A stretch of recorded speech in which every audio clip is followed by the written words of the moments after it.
إن الحمد لله نحمده ونستعينه ونستغفره ونعوذ بالله من شرور أنفسنا ومن سيئات أعمالنا من يهده الله فلا مضل له ومن يضلل فلا هادي له وأشهد أن لا إله إلا الله وحده لا شريك له وأشهد أن محمدا عبده ورسوله. أما بعد فإن أحسن الكلام كلام الله وخير الهدي هدي محمد صلى الله عليه وسلم وشر الأمور محدثاتها وكل محدثة بدعة وكل بدعة ضلالة والضلالة في النار. فأعوذ بالله السميع العليم من الشيطان الرجيم من همزه ونفخه ونفسه. بسم الله الرحمن الرحيم. قل هل ننبئكم بالأخسرين أعمالا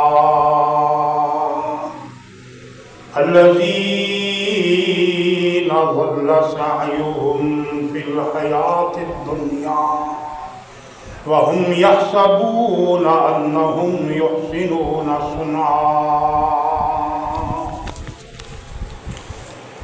قل هل ننبئكم بالأخسرين أعمالا.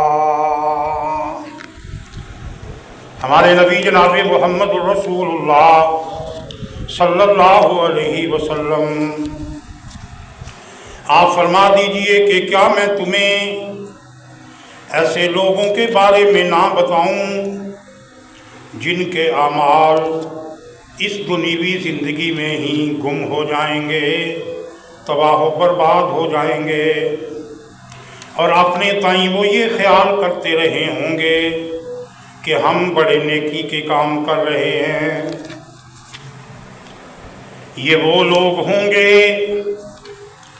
جو دنیا میں نیکیاں کرتے رہے، اچھائیاں کرتے رہے، لیکن جب اللہ کے حضور پہنچیں گے تو ان کا کوئی عمل بھی ان کے قریب نہیں ہوگا. اور قرآن کریم نے ایک اور مقام پر فرمایا هل أتاك حديث الغاشية وجوه يومئذ خاشعة عاملة ناصبة تصلى نارا حامية تسقى من عين آنية ليس لهم طعام إلا من ضريع لا يسمن ولا يغني من جوع. کہ آپ کو ڈانٹ لینے والے کی خبر نہ بتائیں، گویا قیامت کی خبر نہ بتائیں. اس دن بہت سارے چہرے ڈرے ہوئے ہوں گے، ان کے اعمال ایسے ہوں گے کہ جو تھکا دینے والے ہوں گے، بہت اعمال ہوں گے، لیکن وہ جہنم کا ایندھن بنا دیے جائیں گے، اور ان کو ایسے چشمے سے دیا جائے گا جس چشمے میں پیپ ہوگی. نہ ہی ان کے لیے کچھ کھانا ہوگا نہ پینا ہوگا. جہنمیوں کی پیپ کھائیں پئیں گے جس سے نہ ہی صحت آئے گی نہ ہی بھوک مٹے گی. اللہ رب العزت کی حمد و ثنا، تعریف، کبریائی، بڑائی، تقدیس کے جتنے بھی عمدہ کلمات ہیں وہ اللہ کے لیے خاص ہیں۔ رسول اللہ صلی اللہ علیہ وآلہ وسلم کے صحابہ، تابعین، تبع تابعین، علماء، محدثین، اللہ تعالیٰ ان پر اپنی کروڑوں رحمتیں نازل فرمائے۔ انہوں نے دین پر عمل کرنے کا، دین ہم تک پہنچانے کا حق ادا کر دیا۔ رسول اللہ صلی اللہ علیہ وسلم پر درود و سلام بے شمار ہے کہ آپ نے جہنم کی راہوں میں بھٹکتی ہوئی کائنات کو جنت کی راہ پر گامزن کر دیا۔ حضرات، میں آپ لوگوں سے مخاطب ہوں جنہوں نے رمضان میں خوب نیکیاں کی، کمائی کی۔ رمضان میں کیے جانے والے جتنے نیکی کے، اچھائی کے کام تھے انہوں نے کیے۔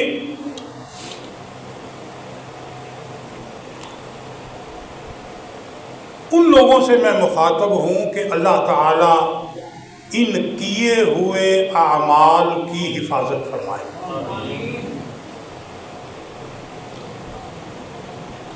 میں نے قرآن کریم میں ایک آیت پڑھی جو ابھی میں نے خطبے میں پڑھی ہے، قُلْ هَلْ نُنَبِّئُكُمْ بِالْأَخْسَرِينَ أَعْمَالًا الَّذِينَ ضَلَّ سَعْيُهُمْ فِي الْحَيَاةِ الدُّنْيَا وَهُمْ يَحْسَبُونَ أَنَّهُمْ يُحْسِنُونَ صُنْعًا، کہ کل قیامت کے دن اللہ کے ہاں کچھ لوگ جائیں گے اعمال کے لحاظ سے اصل گھاٹے اور خسارے والے لوگ۔ ہوگا یہ کہ نیکی کے کام کر کر کے انہوں نے نیکی کے کاموں کے ڈھیر لگائے ہوں گے، بڑے نیکی کے کام کیے ہوں گے، اور زندگی گزارتے ہوئے اپنے تائیں وہ سمجھتے بھی رہے ہوں گے کہ ہم اچھے کام کر رہے ہیں،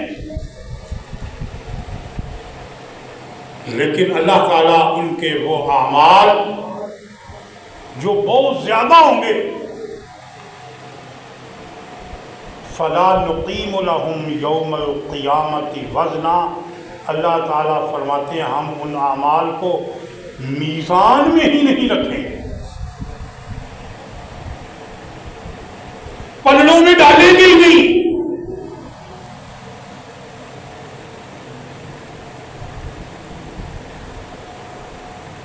کیوں؟ دوسرے مقام پر سورہ وہ کہ جو قریباً عام طور پر علماء کرام جمعے کی نماز میں پڑھتے ہیں، سورۃ الغاشیہ، هل اتاک حدیث، اس میں آیا عاملۃ ناصبہ تصلی نارا حامیہ، لوگ اعمال لے کے آئیں گے، بڑے بڑے اعمال، جو اعمال تھکا دینے والے ہوں گے۔ بندہ عمل کرنے والا وہ عمل کرتے ہوئے تھک جاتا ہے۔ وضاحت کروں تھوڑی سی، سخت سردی میں ٹھنڈے پانی سے وضو کرنا کوئی سوکھا کام ہے؟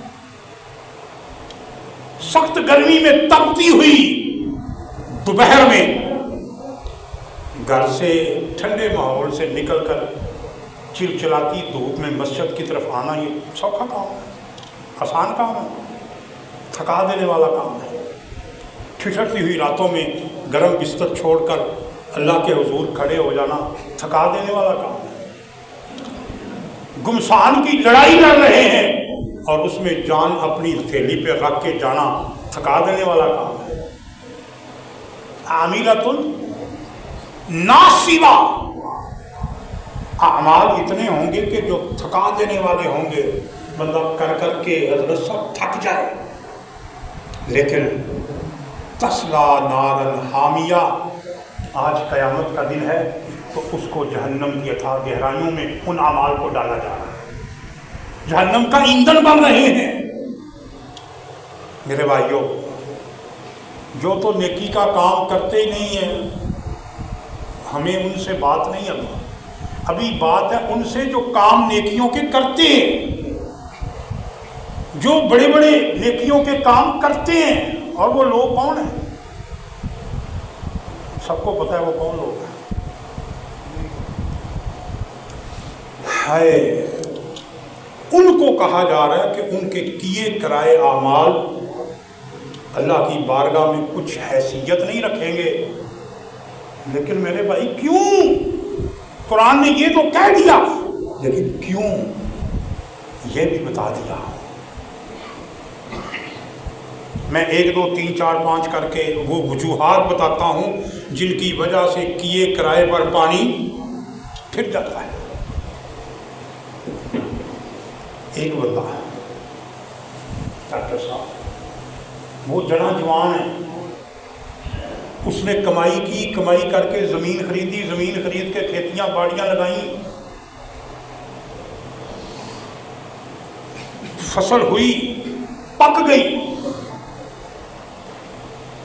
پودوں کو فصلیں بننے میں ٹائم لگتا ہے، یہ بھی جوان تھا تو سارا کچھ کیا، اب پھل آ گیا، بڑے بڑے درخت بن گئے، بوڑھا ہو گیا، اب بیٹھ کر کھانے کا دور تھا نا۔ لیکن ایک طوفان، باد و بارہ، اندھیری ایسی چلی، سارے باغات کو بسم کر گئی۔ اب یہ بندہ کدھر جائے؟ عمر کے اس حصے میں پہنچ چکا ہے کہ اور کمائی کر نہیں سکتا، اور جو کی ہوئی تھی ساری کی ساری وہ بسم ہو گئی۔ اب کدھر جائے گا؟ میرے بھائیوں، قرآن کریم نے یہی نقشہ بیان کیا ہے کہ قُلْ هَلْ نُنَبِّئُكُمْ بِالْأَخْسَرِينَ أَعْمَالًا، کیا عمل کرنے والے لوگوں کے گھاٹے کے بارے میں نہ بتاؤں؟ الذین ضل سعیہم فی الحیات الدنیا، جن کی کمائی ساری کی ساری کمائی دنیا کی زندگی میں ہی گم ہو گئی، وہم یحسبون انہم یحسنون صنعا، اور اپنے تائیں وہ یہ گمان کرتے رہے کہ ہم بڑی نیکیاں کرتے ہیں۔ اور ان کے کیے کرائے اعمال، قرآن کہہ رہا ہے عاملۃ ناصبہ تصلی نارا حامیہ، وہ دہکتی ہوئی جہنم کا ایندھن بن رہے ہیں۔ میرے بھائیوں، کیے کرائے تباہ ہو جانا، اس کی پہلی وجہ جب بندے کے اعمال میں شرک آ جائے تو کیے کرائے سارے کے سارے اعمال تباہ و برباد ہو جاتے ہیں۔ مشرکین کے اعمال کے بارے میں اللہ تعالیٰ نے قرآن کریم نے ارشاد فرمایا ما کان للمشرکین ان یعمروا مساجد اللہ شاہدین علی انفسہم بالکفر اولئک حبطت اعمالہم وفی النار ہم خالدون۔ مشرکوں کے لیے یہ لائق نہیں ہے کہ وہ اللہ تعالیٰ کی مسجدوں کو آباد کریں، شاہدین علی انفسہم بالکفر، وہ اپنے آپ پر کفر کی گواہی دے رہے ہوں۔ اولئک حبطت اعمالہم، ان کے اعمال تباہ ہو گئے، وفی النار ہم خالدون، اور وہ ہمیشہ ہمیش جہنم میں رہیں گے۔ میرے بھائیوں، شرک کیا ہے؟ اللہ تعالیٰ کی توحید،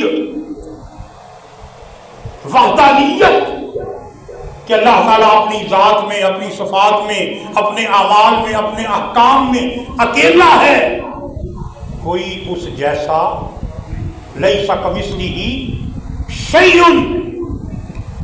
اس جیسا کوئی ہے ہی نہیں ہے. لا ند لہ ولا ندید لہ لا شرک لہ ولا شریک لہ. اللہ تعالیٰ کا کوئی شریک ہے ہی. قربانی، نماز، روزہ، حج، زکوٰۃ کس کے نام کی ہوگی؟ ان صلاتی و نسکی و محیای و مماتی للہ رب نظر و نیاز کس کے نام کی ہوگی؟ لیکن اگر کوئی بندہ اپنے آپ کو کہتا مسلمان ہے لیکن وہ کڑا ڈالے ہوئے ہے اور سمجھتا ہے کہ اس کڑے کی برکت سے میں لگا پھر رہا ہوں، وہ چھلا ڈالے ہوئے ہیں اور کہتا ہے یہ چھلا ہی سب کچھ کرتا ہے. وہ اپنے ہاتھ میں دھاگا باندھے ہوئے ہے اور وہ کہتا ہے دھاگا ہی سب کچھ کرتا ہے. تعویذ باندھے ہوئے ہے. جب دینے لینے کی باری ہے تو کبھی کسی دربار پہ، کبھی کسی در پہ اور کبھی کسی در پہ جاتا ہے. تو پھر توحید کاہے کی رہ گئی؟ شرک کرنے والا، شرک اتنا بڑا جرم ہے کہ اللہ تعالیٰ نے اس کے ہوتے ہوئے کوئی بھی عمل قبول کرنا. ایک جگہ پر اللہ تعالیٰ نے اپنے انبیاء کا ذکر کر کے فرمایا وَلَوْ أَشْرَكُوا لَحَبِطَ عَنْهُمْ مَا كَانُوا يَعْمَلُونَ. اگر میرے برگزیدہ لوگ بھی شرک کریں تو میں ان کا بھی کیا کرایا، ان کے بھی اعمال سارے ضائع کر دوں. انبیاء تو شرک کے قریب بھی نہیں جاتے ہیں، لیکن اللہ نے ان کے بارے میں یہ بتا دیا کہ اگر برگزیدہ اتنے ہیں، نیکیوں کے پہاڑ اتنے ہیں، ان جیسا کوئی نیکی کر ہی نہیں سکتا. لیکن اگر شرک کی بو ان سے بھی آئے تو میں ان کے اعمال بھی تباہ کر دوں. اتنی نجس بو ہے شرک کی.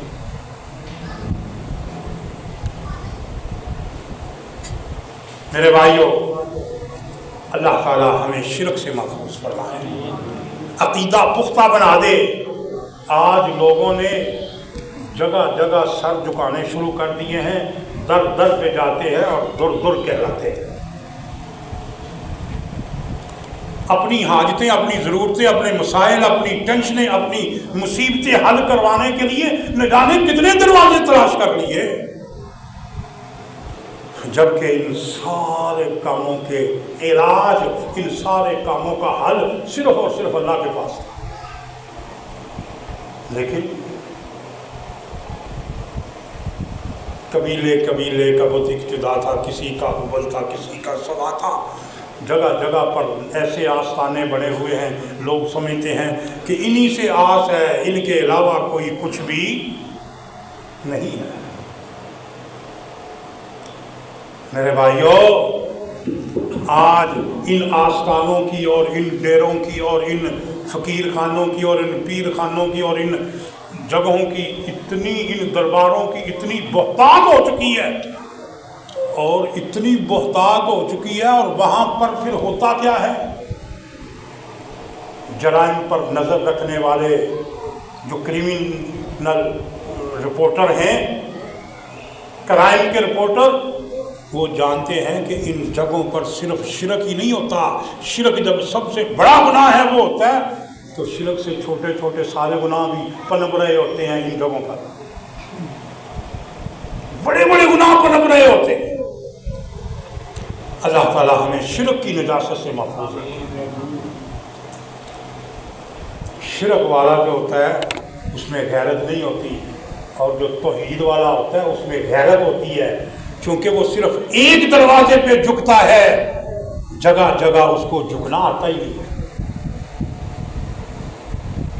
جہاں کام ہوا وہاں جھک گئے نہیں. وہ کہتا ہے صرف ایک ہی ہے جس کے سامنے جھکا جاتا ہے، اور وہ ایک میری ساری ضرورتیں پوری کرتا ہے.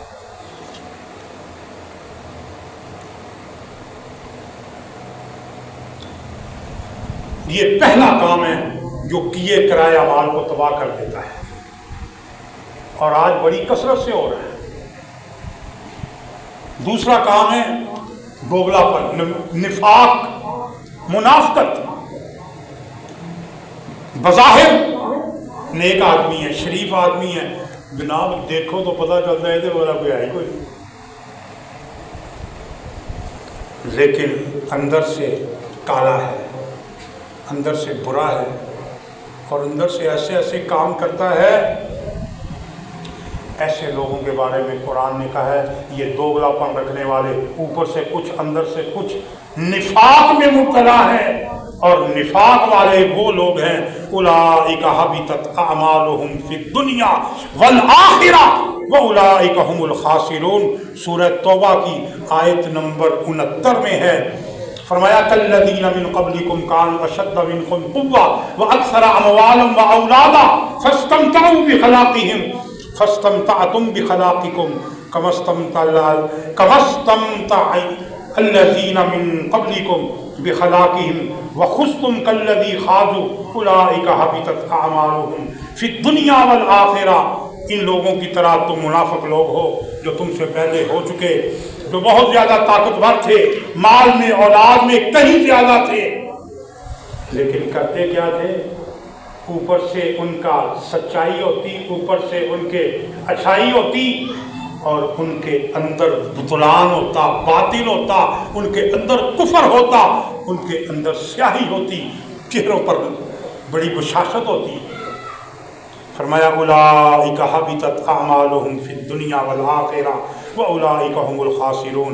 یہ وہ لوگ ہیں جو نفاق والے ہیں، دوگلے ہیں، اور آج تو دوگلا پن حضرت صاحب بڑا ہی آ گیا، قسم قسم کا دوگلا پن ہے۔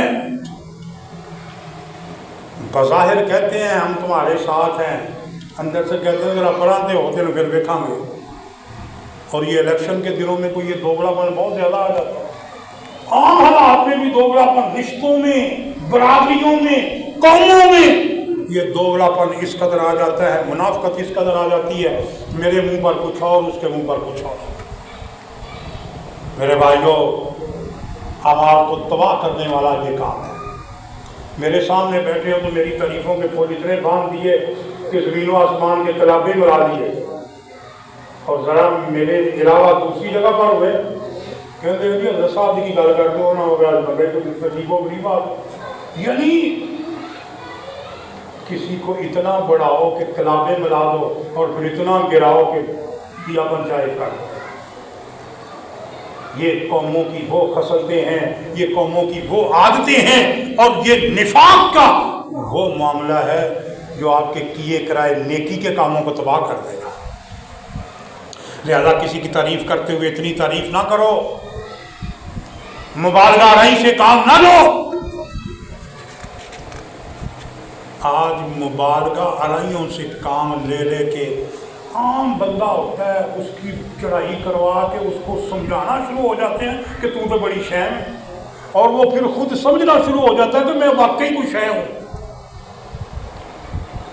اور پھر اس کو وہ کام سونپ دیے جاتے ہیں، وہ امور سونپ دیے جاتے ہیں جن کے وہ لائق ہوتا ہی نہیں۔ اور آپ نے یہ قیامت کی بھی علامت بتائی ہے، اذا وسد الامر الی غیر اہلھا، جب ان لوگوں کو سپرداری کی جائے کاموں کی جو اس کے اہل ہی نہیں تھے۔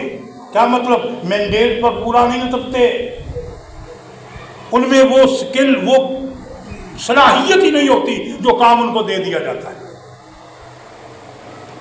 حکومتی طور پر، سرکاری طور پر ایسے لوگوں کو عہدے، ذمہ داریاں، ڈیوٹیاں، وزارتیں دی جائیں جو اس کی علم سے بھی واقف نہ ہو۔ انہوں نے وہ کیا کام کرنا ہے؟ حضرت صاحب پھر نئے نئے کرشمے نکلتے ہیں، اوپر سے کچھ اور، اندر سے کچھ اور۔ آپ میں مثال تھوڑی سی دے کر آگے چلتا ہوں۔ وقت کا وزیر تعلیم ہو، تعلیم کسے کہتے ہیں؟ علم دینا، علم، اور اس علم میں سارے علم آتے ہیں، لیکن سب سے پہلے علم میں آتا ہے العلم ما قال اللہ و ما قال رسولہ۔ علم وہ ہے جو اللہ نے کہا اور جو اس کے رسول نے کہا، وما سوا ذالک، اور جو اس کے علاوہ ہے وہ سارے کے سارے فنون ہیں، فنکاریاں ہیں، فن ہیں۔ علم ما قال اللہ و ما قال رسولہ ہے، باقی سارے فنون ہیں، علوم و فنون۔ اور وقت کا وزیر تعلیم ہو، وفاقی وزیر تعلیم، اور اس کو کہا جائے حضرت آپ وزیر تعلیم آؤ ذرا قرآن کی تلاوت پڑھو، اور وہ کل واللہ نہ پڑھ سکے۔ حضرت صاحب المیہ کیا ہے؟ اور اس کو تصحیح بھی کرائی جائے اور پھر بھی صحیح نہ پڑھ سکے. کیا ہے؟ اذا وسد الامر الی غیر اہلھا، کسی کو ایسا کام دے دو جس کا وہ اہل ہی نہیں ہے تو پھر ایسے کام ہی ہوتے ہیں، پھر عجیب و غریب عجائب ہی ہوتے ہیں نا. اللہ کی عبادت کو چھوڑ کر غیر اللہ کی عبادت جب کی گئی تو بتوں کے ساتھ پتہ کیا سلوک ہوا؟ لوگ بت سفر میں اپنے ساتھ لے جاتے حاجی صاحب، اور کسی کا بت گھر میں رہ جاتا کہ چلو نال لے کے جانا، عبادت راج کرنی ہے. بھول گیا گھر میں اپنا بت اور راستے میں اب عبادت کرنے کا وقت ہے، بت ہے نہیں. کہتے ہوں پانی لبن نہیں دیا، صحرائی علاقہ ہے، اونٹوں کی مینگنیوں کو اکٹھا کیا یا ریت کے ذرات کو اکٹھا کیا، اونٹنی نے پیشاب کیا، اس میں ریت میں ڈالا، مٹی گوندی اور مٹی گوند کے اپنا معبود بنا لیا.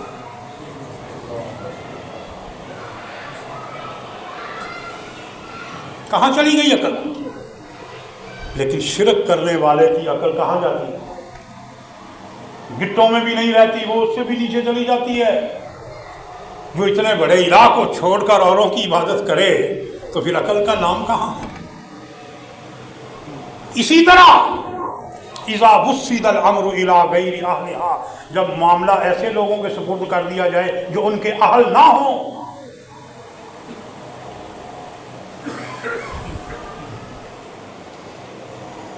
یہ ذاکر صاحب ہے، ٹیکہ لگوا لو، دوائی لے لو کھانسی کی، نزلے کی، زکام کی، لیکن ان کو کہا جائے ڈاکٹر صاحب آؤ ذرا جمعہ سے پڑھاؤ، کہ کہڑے پھر کرشمے کہڑے پھر ہون گے.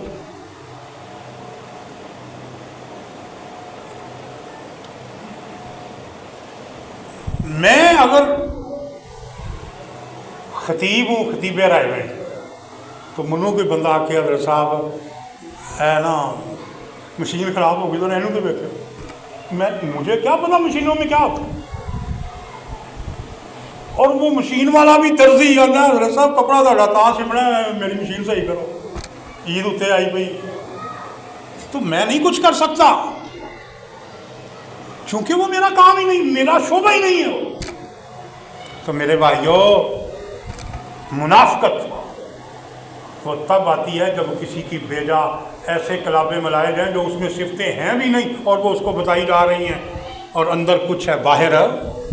اور آج یہ مرض بہت زیادہ پھیلا ہوا ہے. بندہ 8 آنے کا ہوتا ہے اور بابر کرا رہا ہوتا ہے میں تو 8500 کا ہوں. اس کے اندر کیا ہوتا ہے؟ باہر کیا ہے؟ منافقت ہے. یہ دوگلا پن ہے، ہوتا کچھ ہے دکھاتا کچھ ہے. اللہ تعالیٰ ایسے کیے اندر سے بالکل نکمہ ہے، باہر سے ثابت کرتا ہے میں بڑا پکا نمازی ہوں، میں بڑا پکا نیک ہوں، میں بڑا پکا یوں، اور نہ جانے کتنے کام کہہ دیتے ہیں. کیا ہی اچھا ہوتا تو ایسا ہوتا، اندر سے بڑا نیک ہوتا اور باہر سے کہتا ہے یار نیکی کی کوشش کرتا ہوں، نیکی پوری ہوتی نہیں ہے، اچھائی کرنے کی کوشش کرتا ہوں، اچھائیاں مجھ سے اس طرح ہوتی نہیں ہیں جس طرح ہونی چاہیے. اندر سے بہت اچھا ہے لیکن پھر بھی لوگوں کو بتاتا پھرتا ہے یار بڑی کمی رہ جاتی ہے، اللہ کی عبادت میں بڑی کمی رہ جاتی ہے، مجھ سے پوری ہوتی نہیں ہے. یہ ہے اس کا اندر اجلا ہوا ہے تو باہر چاہے تھوڑا صحیح ہے لیکن اندر تو روشن ہے نا. لیکن باہر بڑی روشنیاں ہو اور اندر اندھیرا ہو تو کیا کمائی کی؟ بیڑا ہی گرک کیا نا. اپنے اندروں کو اجالے والا بنائیے، اندر میں اچھائی ہو، اندر میں نیکی ہو.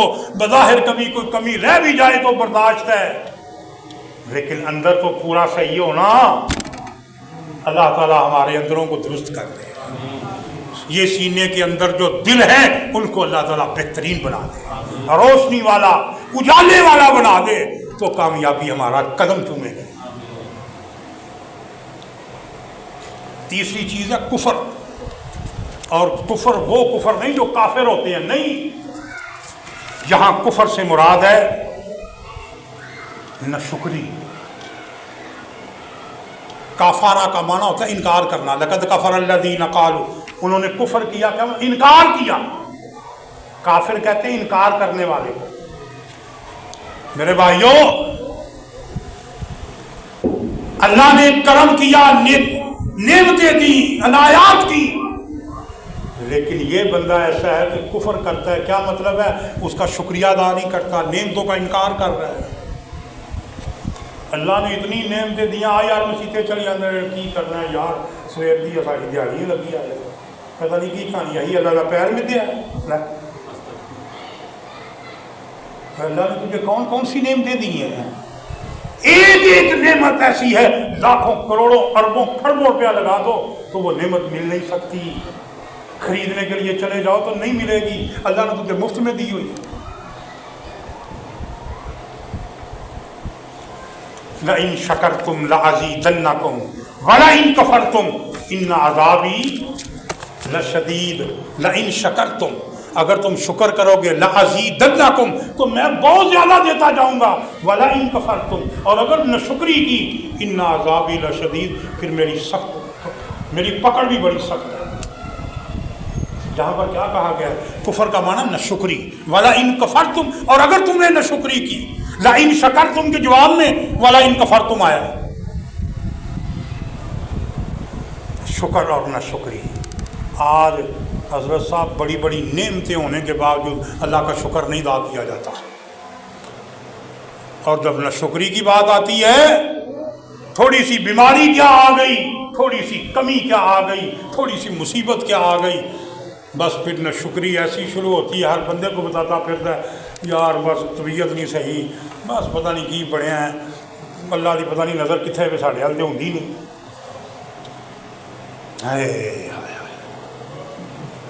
اور جو اللہ نے اتنی نعمتیں دی ہیں، کبھی اس کا شکریہ تو ادا کر.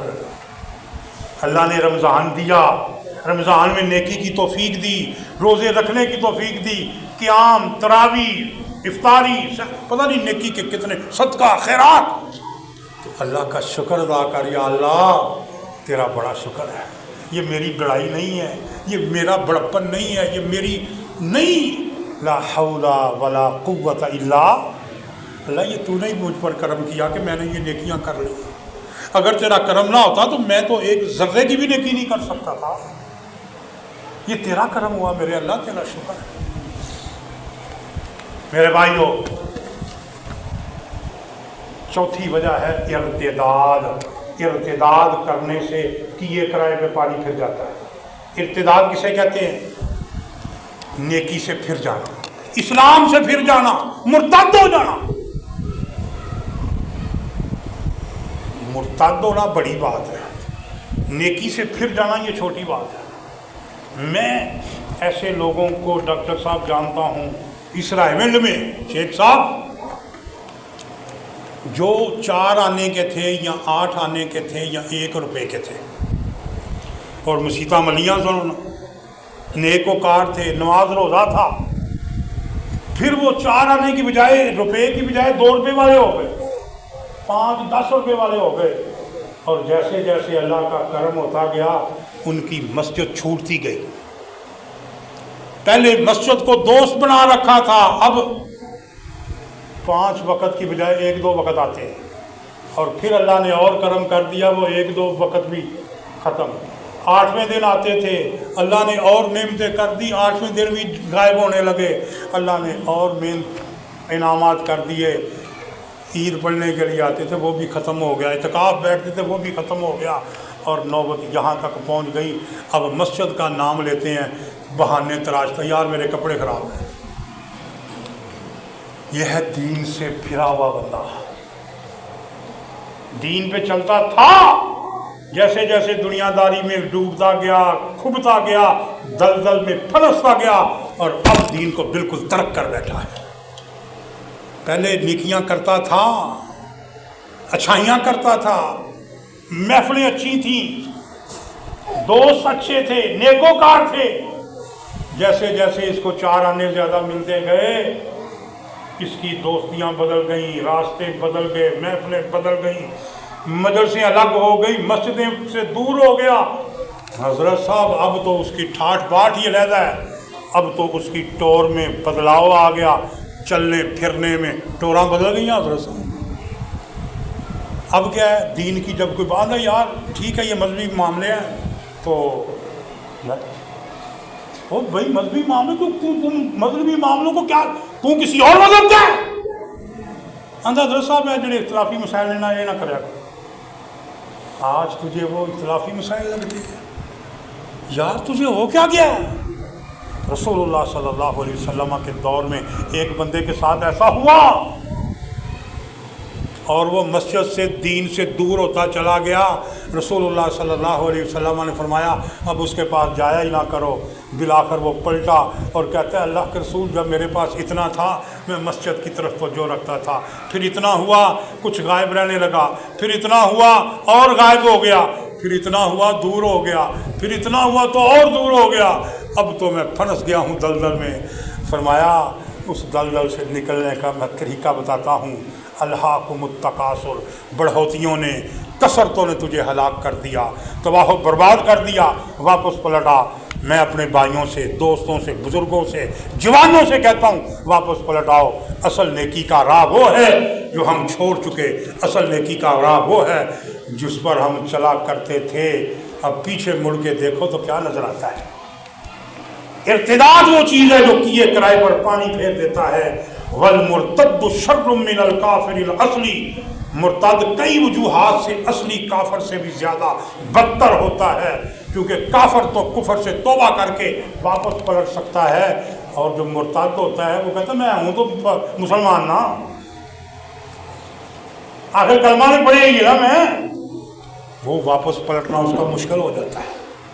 اللہ تعالیٰ ہمیں اس سے محفوظ فرمائے۔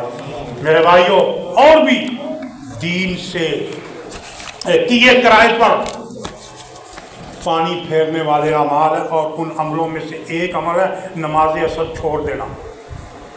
رسول اللہ صلی اللہ علیہ وسلم کی حدیث ہے صحیح بخاری میں، آپ نے فرمایا من ترک صلاۃ العصر فقد حبط عملہ، جس نے نماز عصر چھوڑ دی اس کا عمل برباد ہو گیا۔ آج کتنے لوگ ہیں نماز عصر چھوڑ دیتے ہیں؟ صبح پڑھی، زور بھی کبھی پڑھ لی، شام بھی پڑھ لی، عصر کے وقت عروج ہوتا ہے بھائی وہاں آیا نہیں جاتا، اور اچھا ہونے جانا، اور وہ ہونے جاتے جاتے عصر گئی۔ فرمایا وہ ایسے ہے کہ جیسے اس کا اہل اور اس کا مال سارا اس سے چھوٹ گیا ہو، وُتِرَ أَهْلُهُ وَمَالُهُ، جس کا مال اور اہل سارا تباہ ہو گیا ہو۔ جتنا نقصان اس شخص کو ہوتا ہے اتنا نقصان نماز عصر چھوڑنے والے کو ہوتا ہے۔ ریاکاری کرنے والا، اس کے بھی اعمال سارے تباہ ہو جاتے ہیں۔ وقت بہت ہو چکا، اقول قولی ھذا استغفر اللہ لی ولکم ولسائر المسلمین، سبحان ربک رب العزۃ عما یصفون وسلام علی المرسلین والحمد للہ۔